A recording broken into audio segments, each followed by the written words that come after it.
Every age had its own kind of war, its own limiting conditions, and its own peculiar preconceptions. Karl von Clausewitz. The composition of war is changing in the contemporary world. Old conventional war tactics are being replaced with new ones, and new tools of warfare such as information warfare, media propaganda, and hybrid warfare, are gaining currency. These new tactics and strategies are being increasingly adopted by nation-states to counter their adversaries. Previously, wars characterized greater visibility of violence and energy, but the desired outcome of the new kinds of war is to influence rather than being visible. The target remains unaware of the fact that it is being targeted and how it is being attacked, or even if an enemy exists at all. The nature of war has changed, and now the cyber war is taking place. The soldiers in this war are ordinary people. This war of ideas and perceptions is now commonly known as 5GW and hybrid warfare. 5 generations of warfare. War is not a new phenomenon for human beings. This phenomenon is, however, evolving continuously. Let us examine the 5 generations of war. 1. First generation, war of lines and columns. First generation war introduced the monopoly of state to wage war. In this generation, battles were formal and battlefield was orderly. It runs from 1648 to 1860. This generation created a culture of order, like uniforms, saluting, gradation and ranks. This culture of order distinguished military people from civilians. This generation of war was dominated by mass power. 2. Second generation, trench warfare. This generation was introduced by French army and ended with World War II. This generation introduced the use of artillery, heavy gunfire, and planes in the battlefield while preserving the culture of order which was established by first generation warfare. It was dominated by firepower. 3. Third generation, maneuver warfare. Third generation of warfare introduced tactics of surprise, speed, applying the motto, bypassing and undermining the enemy. In the defense, it attempted to draw the enemy in, and then cut it off. It was developed by German army.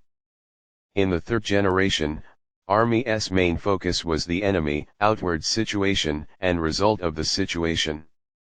Initiative, rather than obedience, was preferred, and it was guided by self-discipline during this warfare.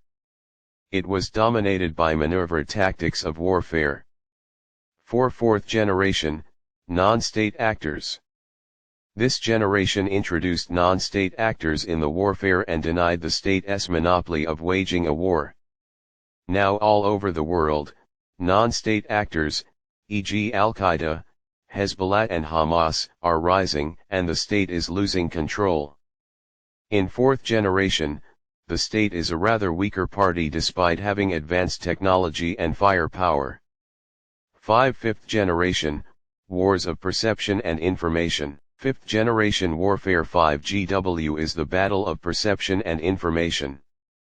It is also a cultural and a moral war. In 5GW, violence is dispersed, but victim is not aware that it is the victim of war or who is its enemy and that it is losing the war. The secrecy makes it the most dangerous warfare generation of all times. In this type, such a war is going on that is not identifiable. The 5GW combines the rage of people and rationality of state to achieve an intended outcome of warfare, rendering military command useless. It exploits cultural icons and religious sentiments to defeat an opponent. Political support of the masses is a valid tactic in this context. Information is exploited to manipulate the general perception of the public. Sun Tzu defines this tactic of warfare as acme of skills, that means a victory without fighting. In 5GW, information is a tool of fighting the war. Propagation of information decides the ultimate victory for a belligerent. It is a battle in which, on the one hand, there is concentration of power while apparently an absence of power, on the other. In this battle, the perception of adversary as well as the true political motivation of adversary is not known. It's a kind of silent war where the war and political desires are visible but the combatant and strategic forms of power used in the war are invisible and lean towards influence. Hybrid warfare. The term hybrid threat was first coined by William Nemeth from USA Army in 2002. Hoffman defined hybrid warfare as threat that incorporates a full range of different modes of warfare including conventional capabilities, irregular tactics and formations, terrorist acts including indiscriminate violence and coercion, a criminal disorder, conducted by both sides and a variety of non-state actors. According to Military Balance Edition 2015, hybrid warfare is the use of military and non-military tools in an integrated campaign, designed to achieve surprise, seize the initiative and gain psychological as well as physical advantages utilizing diplomatic means, sophisticated and rapid information, electronic and cyber operations, covert and occasionally overt military and intelligence actions, and economic pressure. In hybrid warfare, the enemy can be a state or a non-state actor. Methods and tactics include conventional capabilities, irregular tactics, irregular formations, terrorist acts, indiscriminate violence, and criminal activities. The hybrid adversary uses advanced weapons system and other disruptive technologies while the battlefields of hybrid warfare include conventional battlefield, the indigenous population of the conflict zone and the international community. Elements of hybrid warfare. This diagram depicts the elements of hybrid warfare. Fighting 5GW and hybrid warfare. For fighting 5GW and hybrid warfare, the aggressor state installs a puppet leader in the host country. It fuels rebels and anti-state insurgent sentiments against the sitting government. Protests are started in host country in the name of fighting corruption, and combating increased prices and inflation, curbing dictatorship, or suppressing religious sentiments. Media, especially social media, play negative role in exploiting this rebellion. Collateral damage is caused by government's action. When the government acts and makes the use of force, media depicts it as a killer and criminal actor because it uses force against innocent people. Media play a significant role in building a perspective among people by portraying the image of puppet leader as saviors. Aggressive state supports the politically chosen puppet leader. If the government refuses to step down, civil war or guerrilla warfare starts in the country and the aggressive state exploits it to oust the government. If the government steps down, rebellion dies down and the aggressor state wins a silent war of perceptions. 5GW and hybrid warfare in the context of Pakistan. Pakistan is facing 5GW and hybrid threats from inside and outside the country. From outside, Pakistan is physically facing the hybrid warfare launched by its traditional eastern rival. India is opposing Pakistan at all international forums including the UN and FATF. For example, in August, India's electronic media began screaming that the Asia-Pacific Group APG, a regional arm of FATF, has placed Pakistan on the organization's blacklist. This was an attempt by the Indian media to defame Pakistan.